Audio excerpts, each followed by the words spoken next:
Have you ever wondered why your sunroof don't work? Let's find out on this budget turbo Civic build. Now it's usually one of two things, the switch or the fuse.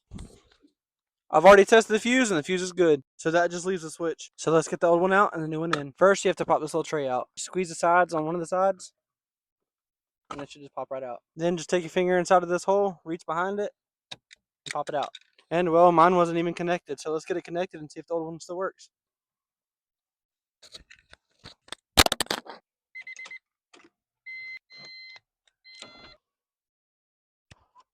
And well, as you saw, the old one worked. Now I can return the new one and get my money back because as you know it, we're building this car on a budget. Sunroof fixed, so now the budget turbo Civic build officially begins.